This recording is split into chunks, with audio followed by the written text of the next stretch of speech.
Thank you for the presentation. I'm going to take you through half an hour of calls to the Danish Poison Information Center. But firstly, I want to stress that I'm only in acute toxicology. That's all I know about. Chronic toxicology is not my business.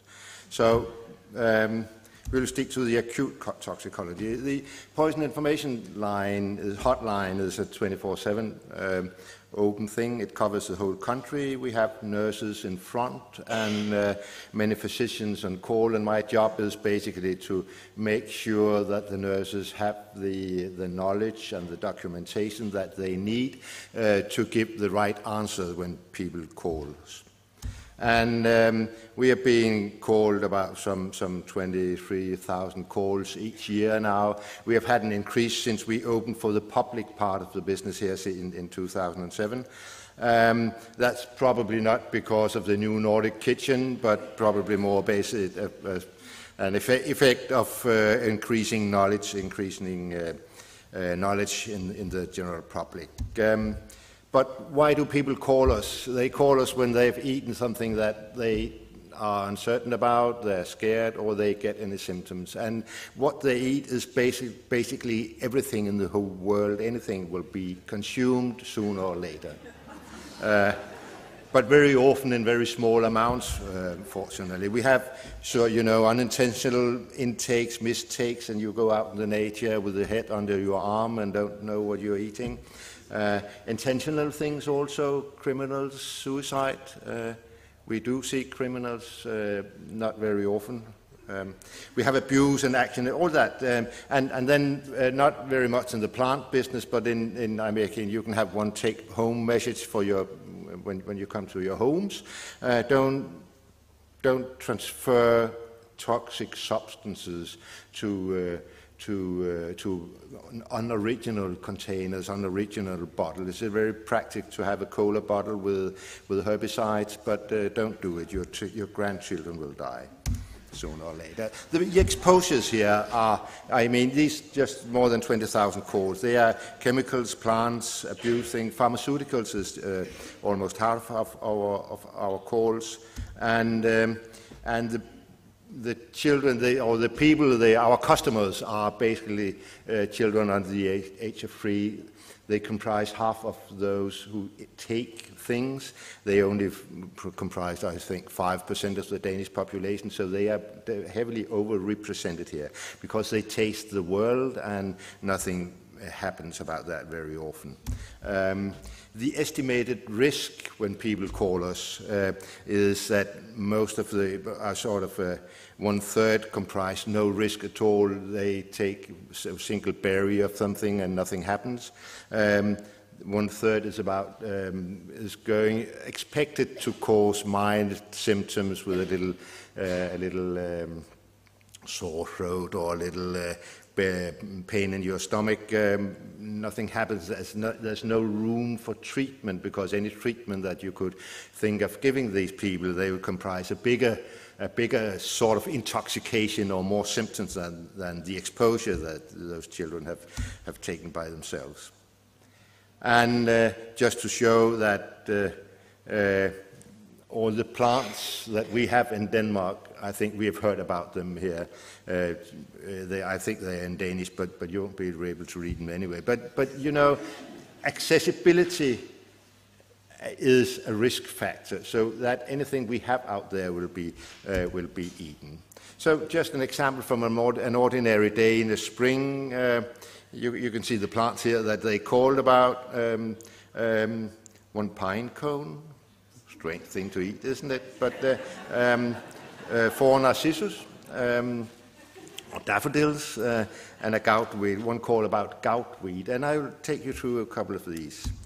Because you know that in the springtime we have all these sleeping daffodils in the supermarkets, and someday they lay next to the vegetables and the family thought they were eatable, and the daffodils went into the stew and the family went to the toilet for a couple of days. And was that fun? I mean, that's most of our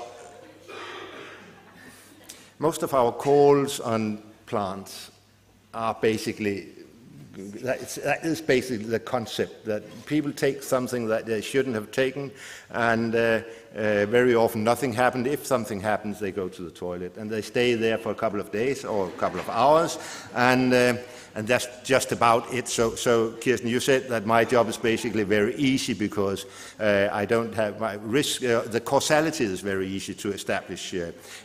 If people know what they have taken, because they called here and said they've taken sleeping daffodils, and I can look up in Kirsten's book and or Kirsten's homepage and see, well, you shouldn't have done that. But very often people go to the forest and pick things, and I don't know what they've been taking. That might be a challenge now and then. But I don't know if this is a case of narcissism. Another example here: the after-school center went to hike and looked for goutweed, for lettuce, skvallerkål. Do you know what's coming? Yes. You knew? Yes. I think it's annual mercury. Is that what you call bingelurt? Yeah, I'm not sure what it's called in English, but the Latin name is perfect. Great, good.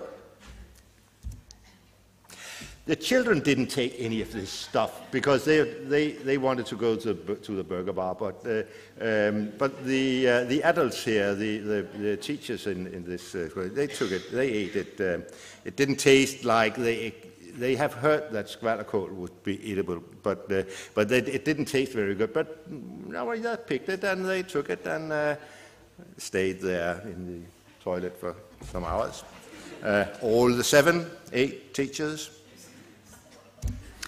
So, but you also another school teacher. She was going to teach her children in, I think it was 9th grade, to go to the parks in Gentofte, right here north of Copenhagen, and to pick ramsons.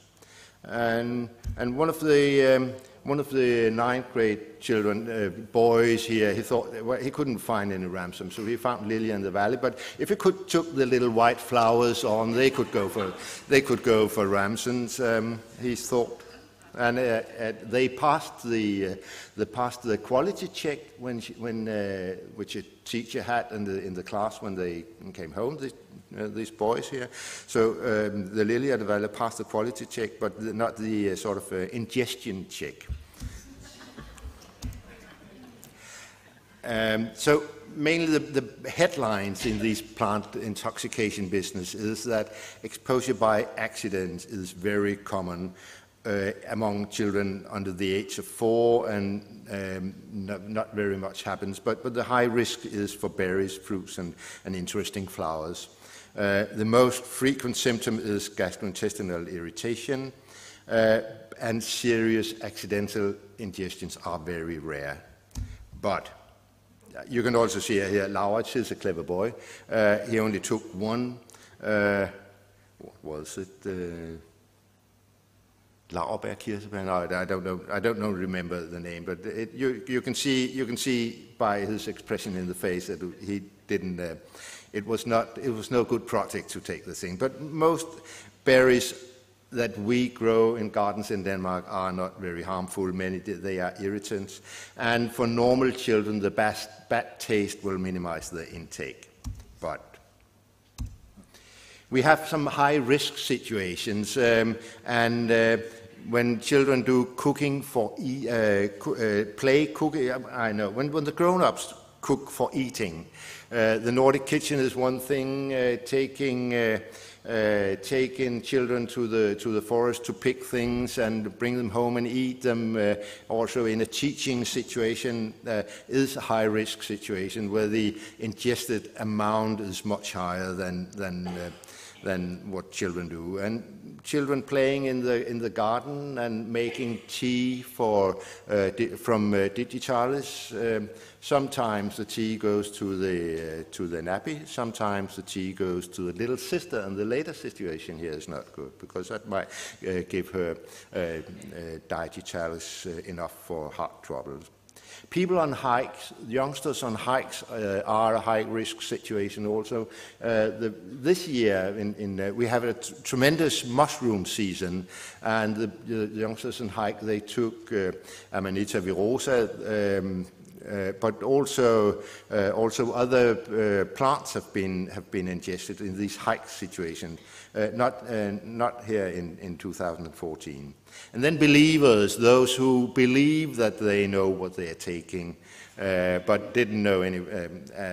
They are a risk situation. And then, of course, we have people who experiment with some of the more hallucinogenic stuff. Just to show that I know some of the things out there are pretty toxic. We do hear about these exposures here on an annual basis, but we don't have any severe intoxications, and we don't have any fatalities. We don't have, for these 4 here, we don't have any admissions to hospital, except for a single or 2 doses of activated charcoal. But we do have the filthy few here with anticholinergic symptoms, with dietichalis in case of sort of abuse, or we have cicuta and conium, some few cases each year. We have a few cases of colchicum with symptoms, aconitum with symptoms. We had a suicide with aconitum with monk's hood, and of course a few who believe they have taken toxalbumins ricinus communis, but which after an identification appear that they didn't. The most ricinus communis in exposures are actually from children in kindergartens who play with the seeds and make jewelry with the seeds. So they sort of bite in it, they lick it in it, and but the intake is basically next to nothing. You know, when people call us, we make a risk assessment, and you have seen this figure before, but just to remember you that 2/3 of the intakes here, or far more than 2/3 of the intake here, comprise actually no life-threatening risk and comprise only a risk of minor symptoms.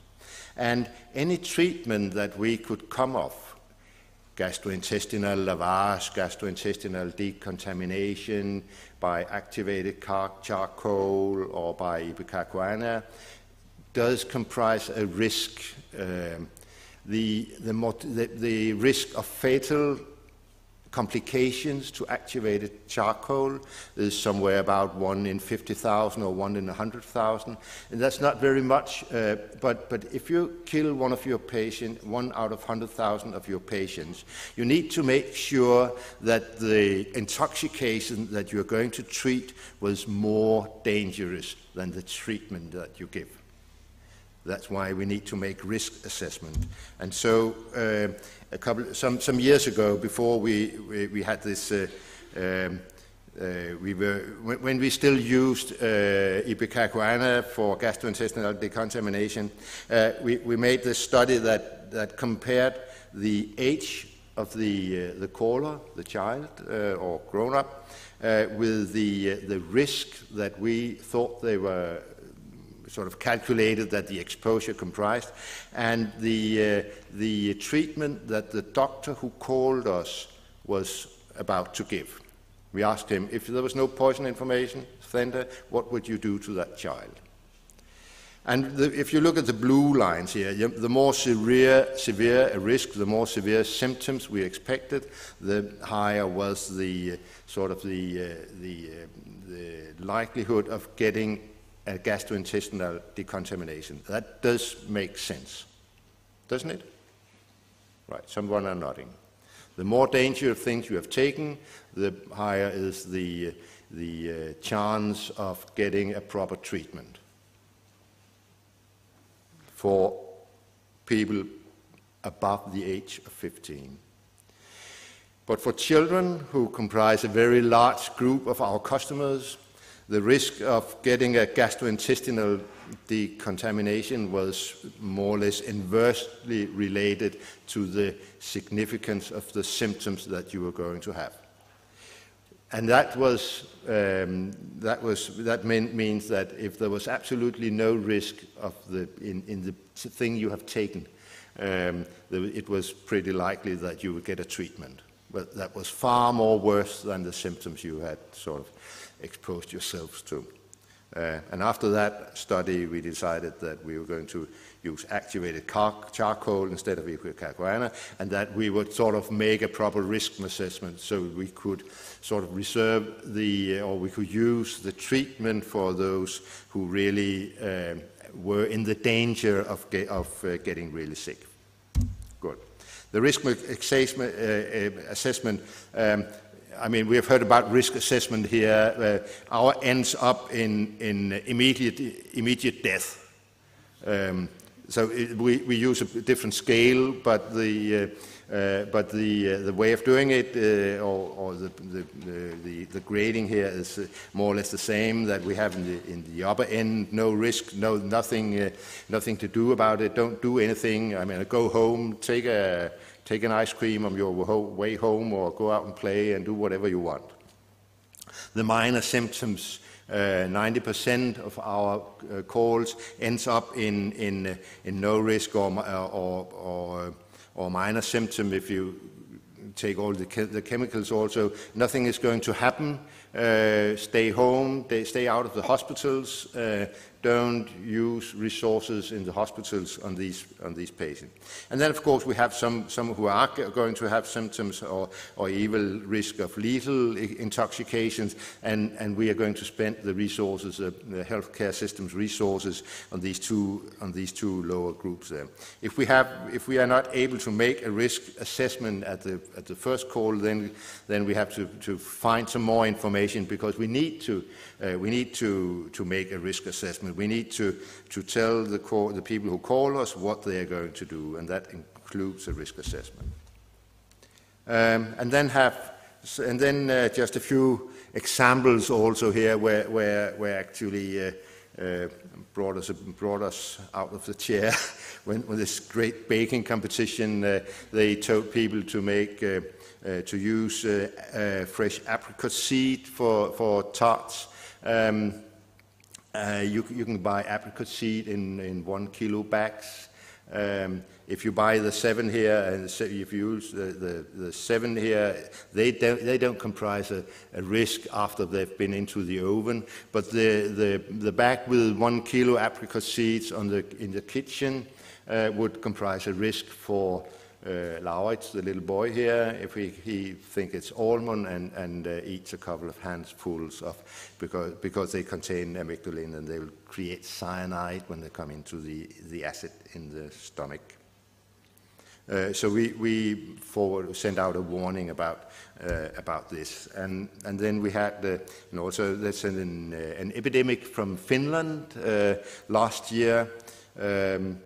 Some people called the health authorities and said that some of the frozen vegetables they bought in the supermarket, they contained strange seeds that they were not in the list of content, these white seeds here. So what was that? They were identified as Datura stramonium, which in English is piggeæble. Yeah. Well, sorry. That really do. Good. And the product was withdrawn from the market, but some people had bought it, and either they didn't hear the warning, or they thought that now they bought it, it need to be eaten. So people were taken to hospital, not with life-threatening symptoms, but because the symptoms were not recognized as anticholinergic symptoms. These people underwent a number of potential dangerous examinations with cardiac manipulation and also investigations, examinations that could actually pose a risk to the patient. So if you're not in danger because of what you have eaten, you might be in danger because of what happens to the hospital if you go there. The product is now withdrawn from the market. I think it was basically sold in whole Europe last year, not this. So if you go any beyond the picture from Laura, it was tasted just a single berry, and that was not his cup of tea. So if you go any beyond it, you just call the Poison Information Center and say, not that you love us, but that you have taken something and that you are scared of, and we will try to fix it up for you. Thank you for your attention.